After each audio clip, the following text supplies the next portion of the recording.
Hello, my name's Doug Hamilton. I'm chair of the Niagara 2022 Canada Summer Games.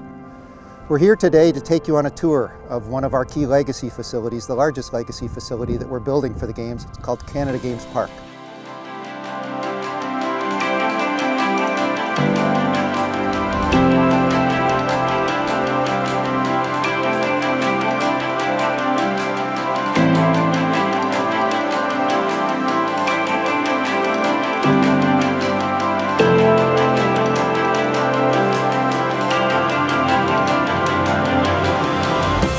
I want to introduce you today to two of the key members of our team who have been instrumental in the development of this facility. First, on my left, is Robert Allen. Robert's a partner with MJM Architects.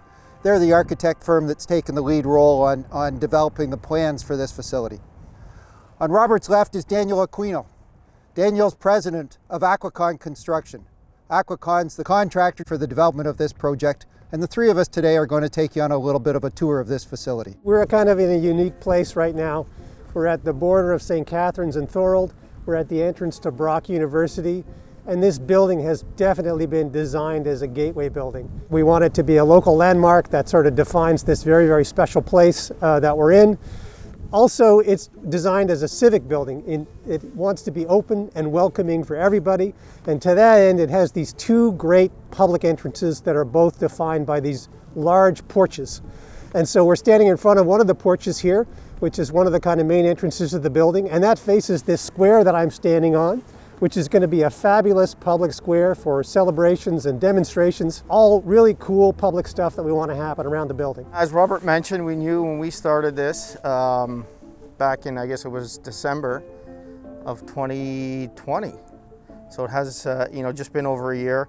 We knew that the timelines were there and the requirement for the building was there. I mean, obviously, I think none of us could envision what happened following that, which was obviously the pandemic we're dealing with, but we knew we had to move. So we had brought on one of Niagara's largest steel companies, an NRE. We had the foundations in almost immediately, commencing upon award. The steel, we really focused on the BIM design and got the M&E involved. A lot of collaboration with consultants, MJMA and Blackwell. And we just made sure that, prior to that steel coming to site, everything was coordinated, scheduled, timing, access was good, and it all worked out. I mean, really everyone that was part of the team really focused on getting it up. I think we all were aware of the timelines, and it worked quite well. And as Robert mentioned, one of these canopies in the front here, as we see, that was a big part of the collaboration and getting this organized, and that's what you see in front of you today. So we're going to stop at a number of places in the facility and take you on that tour that we talked about and explain some of the unique features of this facility and how it's going to be used in the future.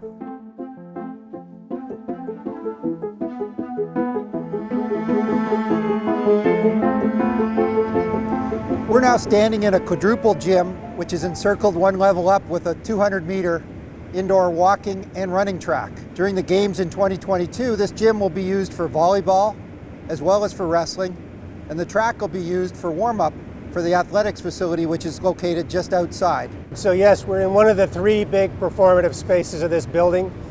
This room we call the gargantuan room. It is big enough to hold 4 full-size basketball courts, and as Doug mentioned, it's circumnavigated by a 200-meter indoor track. This is all sprung floor. It's going to be one of the biggest, I think, rooms in Southern Ontario. It has been designed as a multi-purpose space. It's subdividable into 4 sections. There are bleachers over there that are going to be for 500 people that are pull-out, so that you can use this room for all kinds of things after the games are done. The other thing to note is that we have sculpted the daylight in this room. It's a performative space, so we want to make sure that we get daylight, but that it's not interfering with the activities of any of the athletes. So that actually gives you the form of the building on the outside, which is sort of an eyebrow that controls the light into this room. As Robert mentioned, it is probably the largest space we've constructed in a community center. And you piggyback that with the arenas, it was really about access. I mean, you can see the massive trusses that are up in the ceiling. It was about access on how we were going to get it in. So it was a matter of sequencing to make sure we could get inside to actually put this gym together. As Robert mentioned, it's a sprung floor, so all that high-level work, perimeter work, track work, all that needs to be finished before this floor goes in. And as you can see, it's coming along, and we got to make sure everything's tidied up before that floor goes in.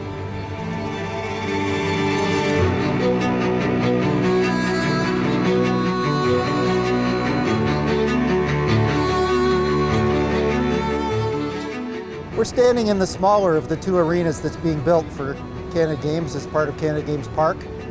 The Mayor of St. Catharines actually refers to this as an ice box. We're building 2 ice boxes. This is the first time in Canada Games that we'll be hosting box lacrosse as part of the Canada Games. Canada Games has been going now, will be the 28th Canada Games, and we're really incredibly excited that box lacrosse will be part of the games, and this will be the facility that will be used to host it. So there's a couple of interesting design features for this space. As Doug mentioned, it's ice and box lacrosse. One that you can see is that, like all the major spaces in this building, it's actually visible from the public circulation. So we're really excited about the idea of people walking by, seeing this amazing athletic activity and becoming inspired. 2, like all the major spaces in this building, it's designed so that we can have daylight, but that daylight is controlled so that it's not getting in the way of the athletes. And 3, because this is a great spectator space, you'll see that the ice level is actually 3 feet below the lobby level. That allows unobstructed views for the public and the people that are coming to watch the games. Again, you see an arena space here, which is a large open space. So our focus obviously was access. Right now where we are is getting the upper areas finished so that we can start slab assembly and getting the concrete slab poured for the arena.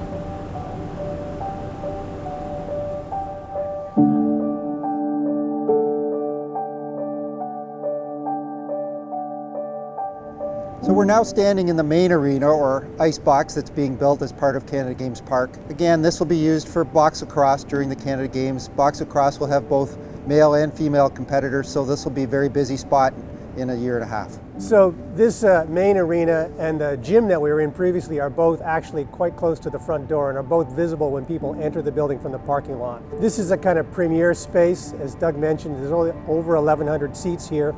The concourse that you see at the top of the rows of seats actually goes out to an exterior balcony that overlooks the 400-meter track. So it provides sort of double duty as a kind of spectation space, if you will. Similar to rink number 1, the natural light has been designed so that it's controlled so that it doesn't get in the way of the athletes. As it's a big open space in the arena, our focus was really access, getting the steel up. Prior to the winter, we gave it a good push to get all the aprons in, get the seats in, get the concrete work done. And now we're just focusing on the upper level work to get that all completed before we start pouring the arena slab.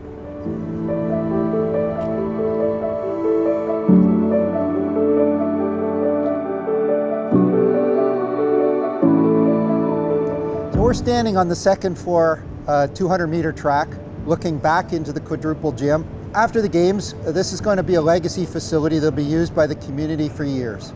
The second floor of this building will be used, the space behind me, for high-performance training space and a number of different offices for sport organizations within Niagara.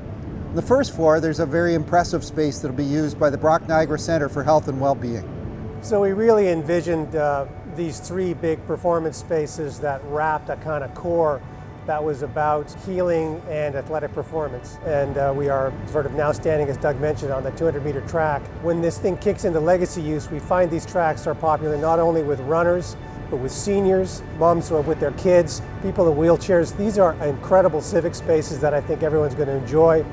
We've been very careful in the design of this space to, again, have abundant natural light, but to control it. And a lot of the kind of iconic roof movement you see on this building is actually about controlling light into this space. From where we're standing right now, one of the cool features is the balustrade behind us. There was a lot of work that went into this. Not only is it going to serve as a barrier and a feature from the inside of the gym, but this tube right here is actually one of the most integral pieces of the track and its stability and holding everything together.